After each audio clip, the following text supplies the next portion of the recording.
Bismillahirrahmanirrahim. Bagaimana hukum mewarnai kuku, rambut, dan mengukir tangan, menggambari tangan dengan, bukan tangan diukir, nggak bisa ya, ukir kayu aja. Ini bahasanya begitu. Mengukir tangan, menggambari tangan dengan hiasan-hiasan, bunga-bunga atau apa gitu. Dengan hina bagi wanita yang tidak bersuami, bagi wanita yang belum bersuami. Diperinci, jika dengan warna hitam maka haram, serambut maksudnya warna hitam. Jika dengan warna selain hitam maka makruh.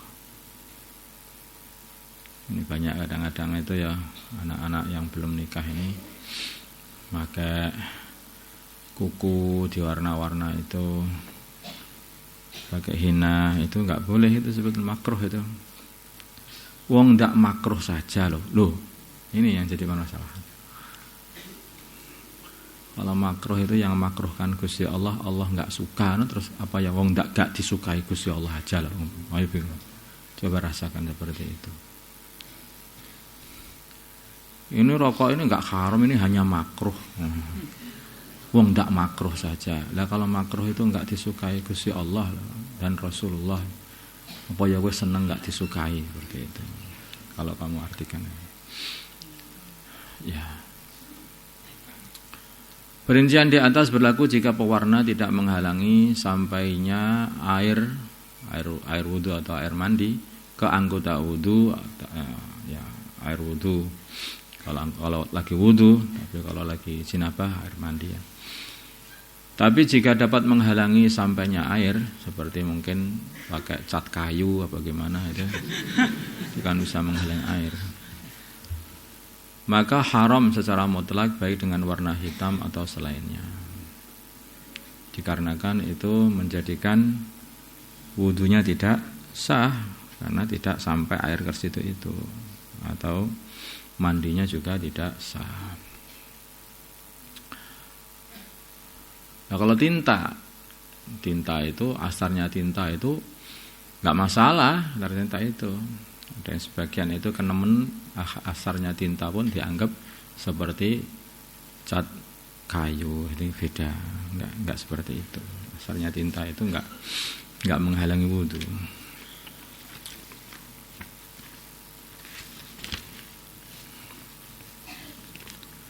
Hukum mengenakan gelang bagi laki-laki. Sekarang ini banyak laki-laki yang pakai gelang, pakai kalung gitu. Bagaimana hukum mengenakan gelang bagi laki-laki? Jawabnya haram, karena termasuk menyerupai perhiasan wanita, atau mungkin itu adalah aksesorisnya orang fasik. Aksesorisnya orang fasik, misalnya orang-orang fasik kan juga pakai gelang, pakai kalung begitu, walaupun laki-laki. Yang seperti itu hindari aja. Lah ilang gelang ini berkhasiat loh Pak. Ini kayu setigi, ini kayu kauka. Ini bisa melek semalam suntuk kalau pakai ini. Nonton TV ya.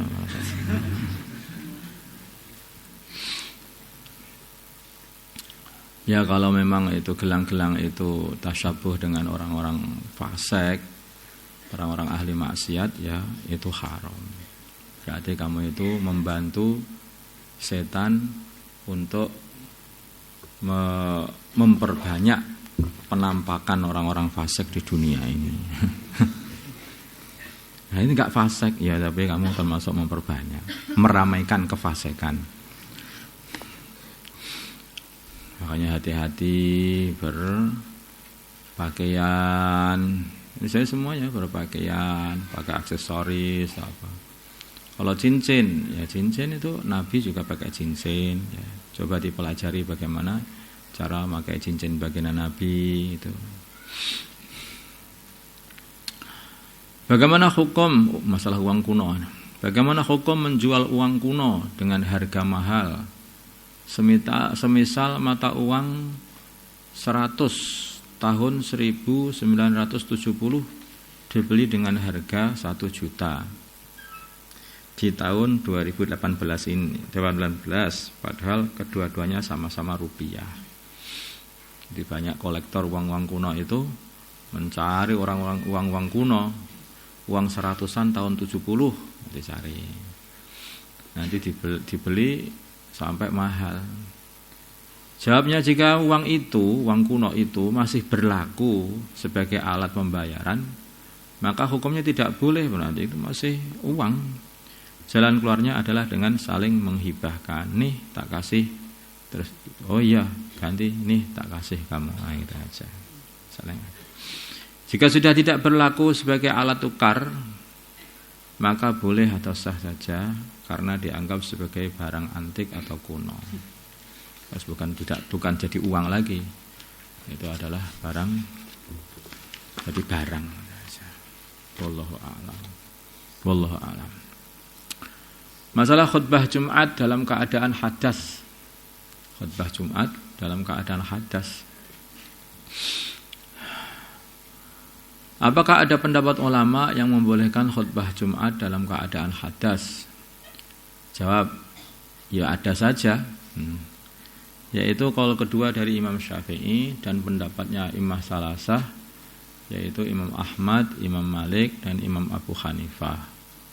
Itu tidak disyaratkan berkhutbah itu, khutbah Jumat dalam keadaan suci, tidak mensyaratkan dalam keadaan suci. Tapi kalau dalam hadap Syafi'i itu yang azhar itu ya memang harus dalam keadaan suci.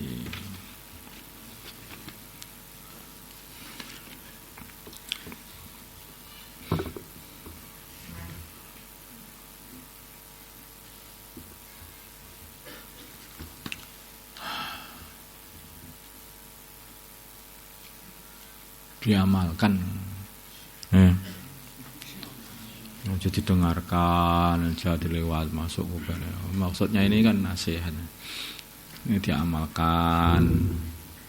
Katanya nggak boleh loh ini pakai begini ini, ya, katanya nggak boleh, nggak apa-apa. Nah, ini namanya itu orang edan namanya itu. Jangan begitu, agama itu jangan. Kalau orang itu dinasehati sama para ulama itu loh nggak pengen duit kamu. Para ulama itu menata kamu ini supaya kamu itu terhindar jauh dari kemaksiatan dan kerugian di dunia ini. Mengusahakan sedemikian rupa bagaimana kamu hidup dengan cara sunnah atau yang paling akrab dengan sunnah. Itu diusahakan seperti itu. Dan kita ini punya panutannya baginda Nabi. Maka kalau kita ini mau hidup di dunia ini, ya hiduplah dengan seperti hidup panutan kita, baginda Nabi Muhammad SAW. Sebetulnya mudah aja loh, Kamu baca hadis itu bagaimana pakaian baginda Nabi. Pokoknya bagaimana Nabi nggak pakai, kamu nggak usah pakai gitu aja, itu malah aman, enak kan? Bagaimana Nabi pakai jubah, kamu pakai jubah. Bagaimana pakai sarung, kamu pakai sarung. Niatnya seperti itu. Kopiah bagaimana Nabi, bagaimana diteliti. Kopiahnya itu bagian Nabi itu bulat, yang itu melekat pada kepala. Dan semua kopiah-kopiahnya para sahabat juga begitu. Yang ditiru itu siapa ini, yang genah itu loh. Apa bagian Nabi apa Raja Pirngon kalau saya lihat gambarnya Raja Pirngon itu kok kopiahnya tinggi gitu. Nggak tahu ya itu benar apa enggak, itu gambar betul apa enggak itu. Kayaknya betul juga.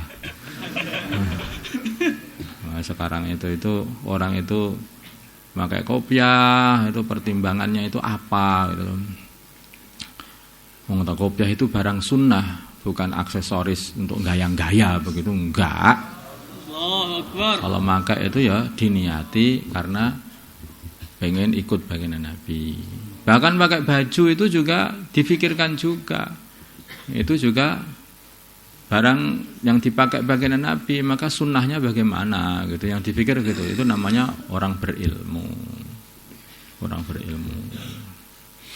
Semua apa yang melekat pada tubuhmu itu usahakan sedikit pun, walaupun sekedar apa aja lah, walaupun sekedar cincin, itu harus ada nisbat kepada Nabi. Apa begitu coba? Ada nggak itu nisbatnya kepada Nabi? Nah, itu kamu pikirkan seperti itu.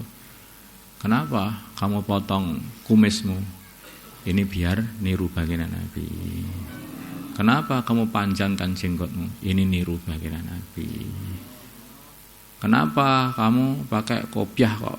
Kopiah melepet kayak begitu, itu nggak patut, itu udah nggak musim. Ini niru baginda Nabi. Kenapa kamu kok pakai baju kayak begitu? Ini loh, kayak zaman onta aja katanya. Ini niru baginda Nabi. Kenapa kamu pakai sarung? Ini niru baginda Nabi. Jadi coba nisbatkan kepada baginda. Semua kehidupanmu seperti itu, buatkan. Kenapa siang-siang begini waktu kerja tidur gitu loh. Ini qailulah. Niru baginda Nabi. Nah, gitu. Jadi namanya itu santri, hidupnya berubah, hidupnya hanya diikutkan dengan contohnya. Contohnya adalah baginda Nabi Muhammad sallallahu alaihi wasallam. Ini lur. Kalau hidup begitu itu enak. Jadi enak. Dan kalau sudah ada jalannya kok enggak enak itu loh. Kayak kereta api itu loh, sudah dikasih jalan, tinggal merem saja sampai tempat. Tapi kalau nggak ada jalannya, itu harus melilik itu harusnya. Kayak naik kapal itu nggak ada jalannya, ini harus dilihat mana ini ke utara apa ke selatan, ini bingung itu, nggak ada madhabnya itu, nanti bingung katanya. Nggak ada panutan. Jadi orang itu kalau sudah dikasih jalan itu paling enak, paling enak. Maka pelajari jalanmu itu jalannya baginda Nabi itu. Insyaallah ya. Nah ini baru santri yang begitu itu. Nah, nampak berbeda nanti. Ketika datang seperti itu juga, pulang yuk tambah seperti itu juga, tambah gelap aja itu jidatnya. Kenapa kok begini ini? Nah, kata itu muter-muter itu nggak ngerti jalan. Seperti kereta apinya anak kecil itu loh.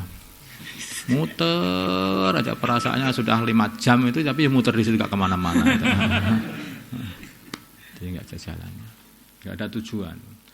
Allahumma shalli ala sayyidina Muhammad wa ala sayyidina Muhammad wa ala sayyidina Ibrahim wa ala sayyidina Ibrahim.